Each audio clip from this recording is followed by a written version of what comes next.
Hey, how's it going, guys? I hope you're doing fantastic with the vacations that are just right around the corner. And today, you know the drill, as every beginning of the month, I'll share with you my full portfolio update for the month of June of 2026. We'll first start by taking a look at what are the different companies and ETFs that I personally hold in my own investing portfolio, followed by taking a look at what are the different sectors that are the most represented in it. And then we'll take a look at how much money I've been able to generate completely passively from the different dividend income of my investments. And we'll finish by taking a look at what are different transactions that I've made over the past month. As always, the technology sector remains one of my largest sectors in my entire portfolio, where you can see that I still hold some of the biggest GAFAM, so companies such as Apple, Meta, Google, and Amazon, as well as the EV company Tesla and the semiconductor chips company Micron Technology. So all of these businesses, except for Micron that has been a recent addition to my portfolio, all represent a big shares of my own investments each. And these companies have been booming literally over the past couple of months and years, where we can see that most of them all surpass over 100% of total return. When it comes to the two oil and energy companies that I personally held in my portfolio, they are the Canadian businesses Enbridge and Pembina. And you can see that Enbridge notably represents a big chunk of my total assets with over 10% of my assets. And in both cases, these companies are also up quite significantly compared to their average price that I've paid for them. The financial sector has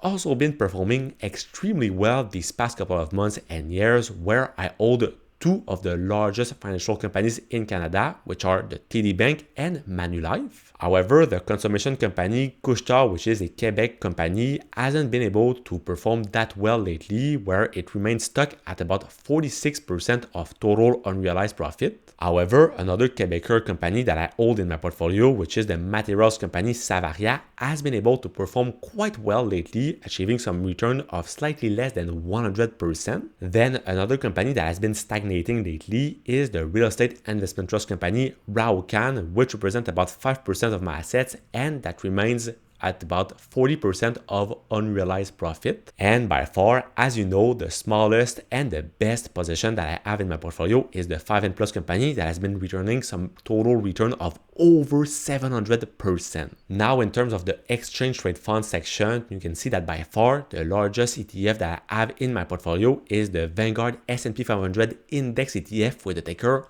VFV. On its part, this ETF tracking the 500 largest American companies by valuation is currently worth about 12% of my assets, and it currently has some unrealized gain of about 75% compared to my average price. In my RRSP, I also hold its US equivalent, which is VOO, that represents only less than 1% of my assets, but that is up about 11% of unrealized gain. After, to track the global stock market worldwide, I've decided to invest into the iShares Core Equity ETF with the ticker XEQT. On its part, this ETF currently has about 4% of my total assets invest in it, but eventually I want to be able to increase this ponderation to at least 10 to 15% of it. And right now you can see that it is currently worth about 43% compared to the average price that I've paid for these shares. Also, to track the Canadian market, I have decided to invest into the iShares S&P TSX Index ETF with the ticker XIU. Once again, this ETF is only worth about 4% of my assets, but I want to increase this ponderation also to at least 10 to 15% in the near future. And at the moment, it currently has some unrealized gain of about 55%. Then in my RRSP, I also hold a few shares of the famous Schwab US Dividend Equity ETF with the ticker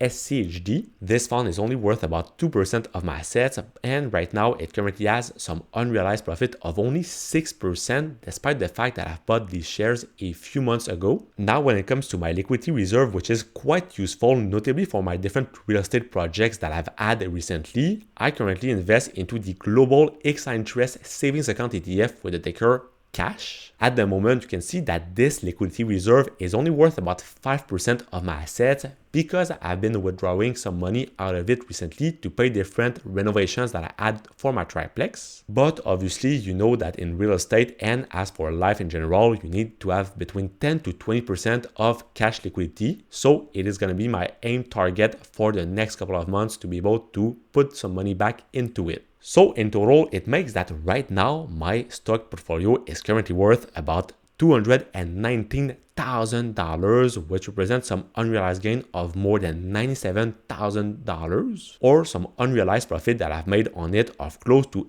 80%. Here you have a closer look at the different funds that I personally hold in my portfolio that are currently worth about $62,000. And so with no surprise, you can see that the two largest sectors in my portfolio remains the technology and the ETF sections that are both worth about 28% of my assets each. Then the third and fourth largest sector comes to the financial and the energy sectors with companies notably like Enbridge, Manulife, and TD. And finally, you find other sectors such as the real estate sector, the material sector, the consumption sector, as well as the other sectors with 5 and plus. In terms of the dividend income that I've been able to generate completely passively over the past month of May, you can see that this amount has been quite lower compared to the previous month where I've been able to earn about $137. So this brings my total year-to-date income that I've been able to generate completely passively to $1,630. Finally, as you can see, I've made no transactions over the past month because, as I mentioned previously, I had to pay different expenses on my property, notably to add heat pumps to one of my rental units. So obviously, over the next couple of months, I'll re-put some money into the stock market,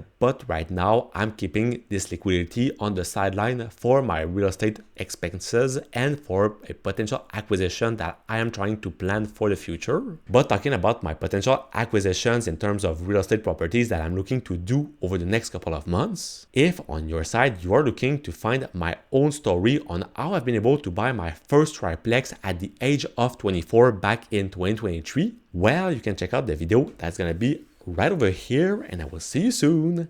Peace.